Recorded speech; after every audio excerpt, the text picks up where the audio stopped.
কেমন আছেন? জি আলহামদুলিল্লাহ ভালো। আপনার সম্পর্কে একটু আমাদেরকে বলেন। জি, আমি মোহাম্মদ আনোয়ার হোসেন খান, চেয়ারম্যান ২ নং গামারিতলা ইউনিয়ন পরিষদ। এইবারে প্রথম দোবরা? হ্যাঁ, এবারে প্রথম আমি স্বতন্ত্র থেকে নির্বাচিত হই। আওয়ামী লীগের মনোনয়ন পেয়েছিলাম, যে কোনো কারণে হোক চেঞ্জ হয়েছে, তারপর স্বতন্ত্র থেকে নির্বাচন করে ইনশাল্লাহ জনগণের স্বতঃস্ফূর্ত সমর্থন পাই, বিজয়ী হই। তারপর থেকেই ইউনিয়ন পরিষদের উন্নয়নমূলক কর্মকাণ্ড, এবং আসলে সবচেয়ে সৌভাগ্যের বিষয় হলো এটা যে আমাদের বঙ্গমাতা বেগম ফজলতুন্নেসা গোল্ড কাপ যখন থেকে শুরু হয়েছে, হাঁটি পা করে আজকে আমাদের জাতীয় দলে বেশ কজন খেলোয়াড় আছে, টোটালি অনূর্ধ্ব 15 সহ 16 জন। এর মধ্যেই আমরা অল্প কিছুদিন আগে সাবিনাকে হারিয়েছি। সেই জন্য আসলে বারাক্রান্ত হৃদয়ে আমাদের অনেকটা এই যে অকালে সাবিনার মৃত্যু, সেটা আমাদের কাদায় ব্যথা দেয়। যতগুলো প্লেয়ার আছে তার মধ্যে আপনার সবচাইতে ঠান্ডা এবং খুব নরম মনের মানুষ ছিল। সে তার স্বতঃস্ফূর্ততার সাথে সকল খেলোয়াড়দেরকে হাসাইতো, একসাথে খেলতো, এটা ভালো লাগতো। এবং প্রত্যেকটা মেয়েই,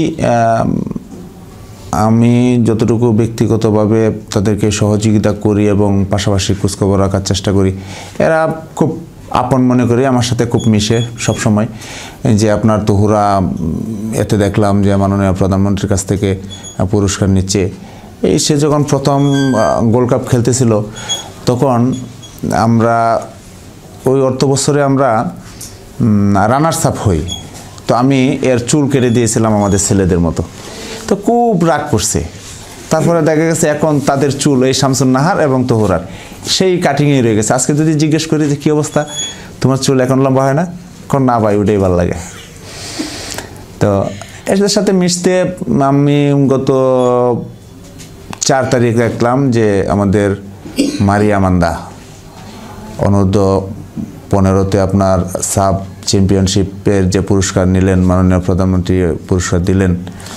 আপনাদের মাধ্যমে মাননীয় প্রধানমন্ত্রীর কাছে আমি দাবি করব এটুকু, যে উনি 2000 সালে ঘোষণা দিয়ে গেছিলেন এই দুবর উপজেলা ওনার নাকি টঙ্গিপাড়া, সেই টঙ্গিপাড়া আবার এসে উনি যেন দেখে যান আমরা গারো পাহাড়ের পাদদেশে কেমন আছি। অনেক ধন্যবাদ। এখন হচ্ছে আমার একটা প্রশ্ন, যে কলসিন্দুরের মেয়েরা তো আপনাদের? হ্যাঁ, নিঃসন্দেহে আমাদের। এবং জাতীয় দলে খেলছে 10 জন।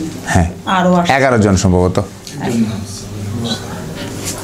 আরও আসছে নতুন অনেক খেলায়। তো সবার কিন্তু একটা এখনও, ইভেন যারা জাতীয় টিমে খেলছে তাদেরও একটা প্রশ্ন, যে মাঠটা আমাদের ভালো না। যারা নতুন খেলছে তারাও বলে যে আমাদের মাঠটা যদি ঠিক আমাদের মাঠ, তাহলে তাদের জন্য আরো ভালো হতো। আমাদের মাঠটা, আমরা শাইখ সিরাজ সাহেব যখন আমাদের মেয়েদেরকে সাইকেল দিলেন, উনি একটা প্রামাণ্য চিত্র তুলে দিয়েছিলেন। আমাদের বর্তমানে যিনি আছেন দায়িত্বরত, তো আমিও ছিলাম ওই দিন। তো উনি বলেছিলেন যে সরকারের ঊর্ধ্বতন কর্তৃপক্ষের নির্দেশনায় উনি আসছেন। তো এখন কী অবস্থা আছে আসলে সেটা আমাদের অফিসিয়াল ব্যাপার, তো আমরা অনেকটাই জানি না।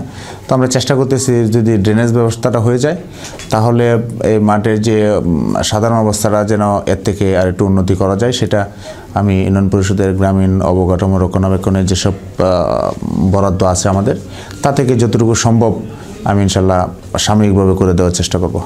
ওকে, তাহলে আমরা আশা করছি যে অতি শীঘ্রই মাঠটা একটু গতি হবে, মাঠের একটা যদি গতি হয়ে যায়।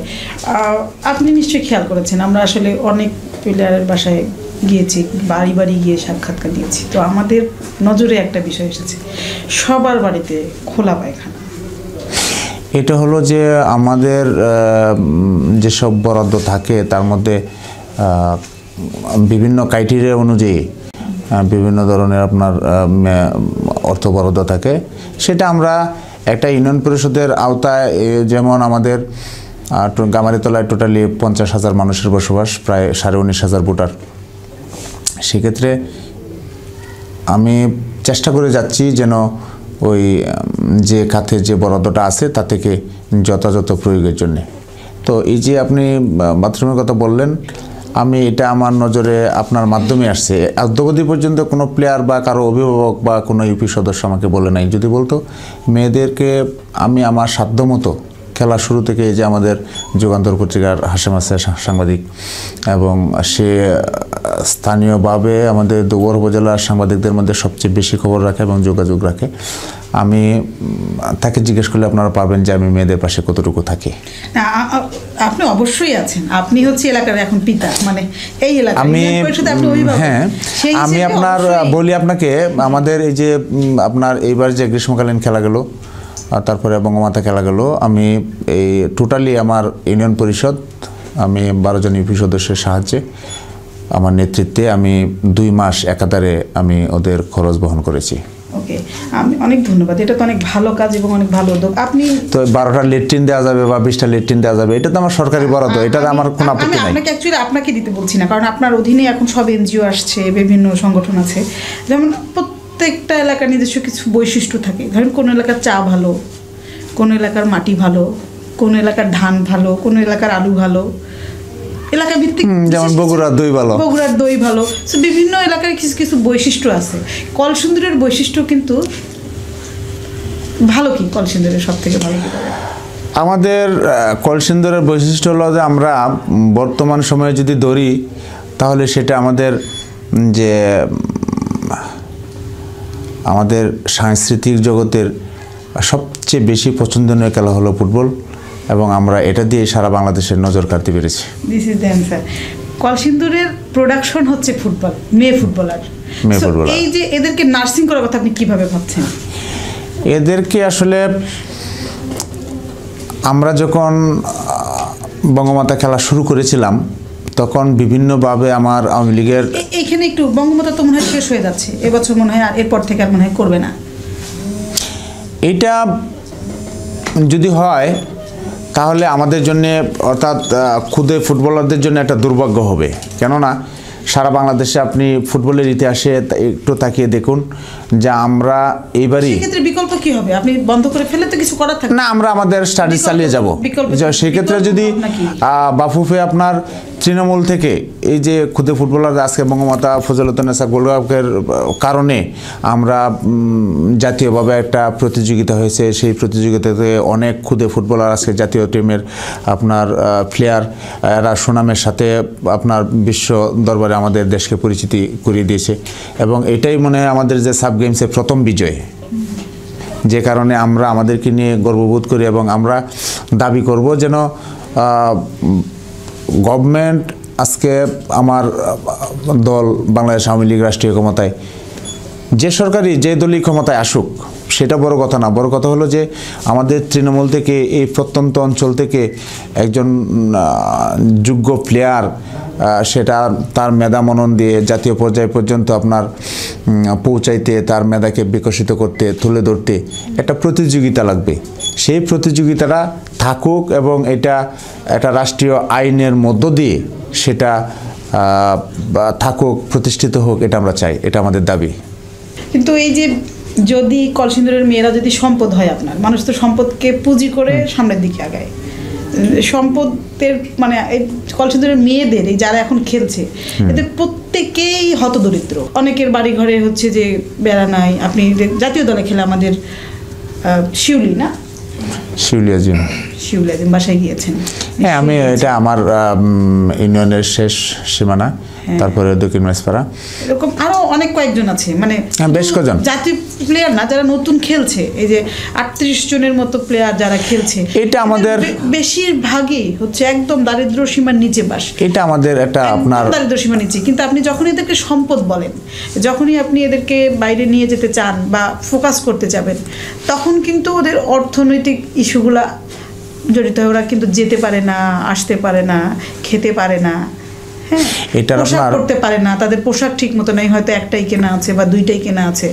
তো আপনি যখন ওদেরকে সম্পদ মনে করেন, আপনার ইউনিয়নের সম্পদ মনে করেন, এখন তো ইউনিয়ন না, সারা বাংলাদেশের সম্পদ, আপনার গর্বের জায়গাটা কিন্তু আরো বেশি। হ্যাঁ, সেটা অবশ্যই। আমি আমার ঘরের সন্তান, আরেকজনে তো চাচার বেটি, মানে চাচা তো বোন, অন্যরা তো জোর করে তার মেয়ে বলতেছে, কিন্তু এটা তো আপনার অরিজিনাল। হ্যাঁ, এটা তো আপনার মেয়ে। দূরে কেন? এই যে পিএম এর কাছ থেকে তারা নিল, পুরস্কার নিচ্ছে, বাফুফে প্রেজেন্টেশন করছে, ওইখানে আপনি নাই কেন? এটা মাননীয় এমপি সাহেব নাই কেন?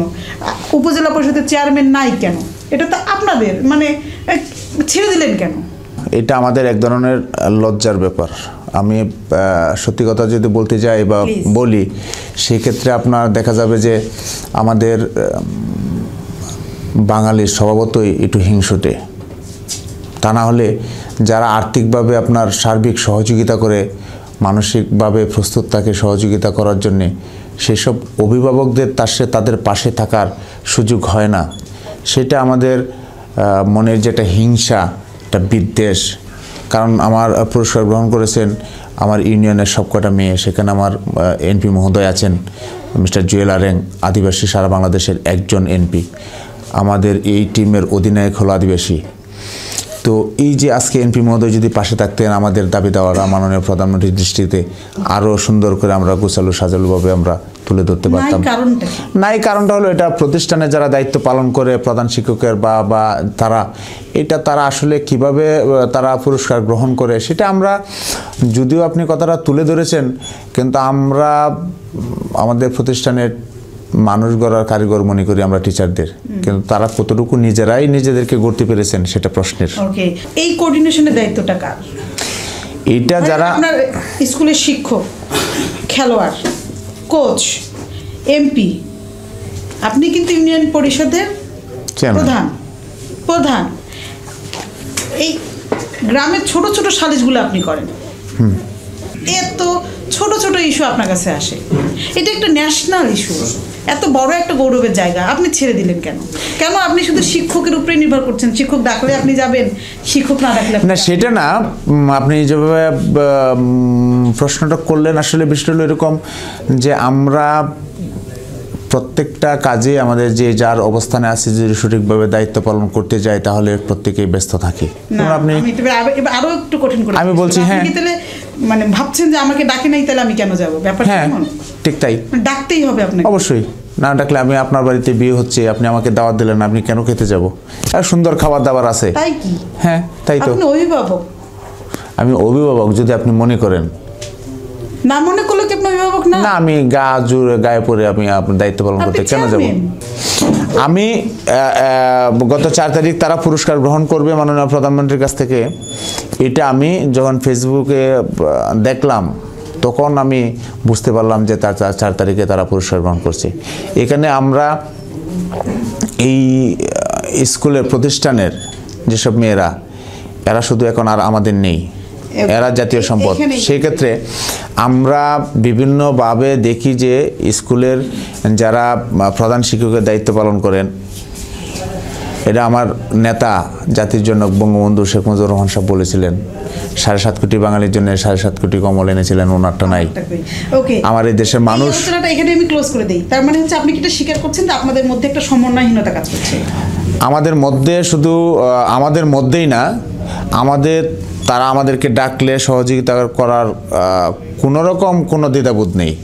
কিন্তু এই পাশাপাশি 2টা প্রতিষ্ঠান, যেখানে বঙ্গমাতা খেলা হয় প্রাইমারি স্কুল থেকে, তারপরে হাই স্কুল লেভেল, 2টা প্রতিষ্ঠানেরই প্রধান শিক্ষকের যারা দায়িত্ব পালন করেন, তারা এখন নিজেরাই নিজেদেরকে খুব বড় অভিভাবক মনে করেন। সেখানে আমরা তো তুচ্ছ।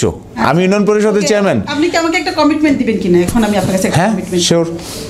আপনি নিজ উদ্যোগে এই সমন্বয়হীনতাটাকে কি আপনি শেষ করবেন? এইটা আমার বাবাও পারবে না, কারণ যেখানে ডিসি মহোদয়, ইউনু, ওনারা একই টেবিলে 2 স্কুলের প্রতিষ্ঠানের সকল শিক্ষক সহ, প্রধান শিক্ষক তো ছিলেনই, আমাদের কলসেন্স স্কুল অ্যান্ড কলেজের প্রধান শিক্ষক হলো প্রিন্সিপাল জালাল। ওকে, এবং এখানেও থামাই দিচ্ছি, আরো এই ডিটেইলসই যাব না, এই কারণ লোকাল না, কেন যাবেন? আপনি প্রশ্ন যেখানে করছেন আমার তো উত্তর দিতেই হবে। একটা প্রশ্ন করব তো, সেই জন্য এখানে যাব না।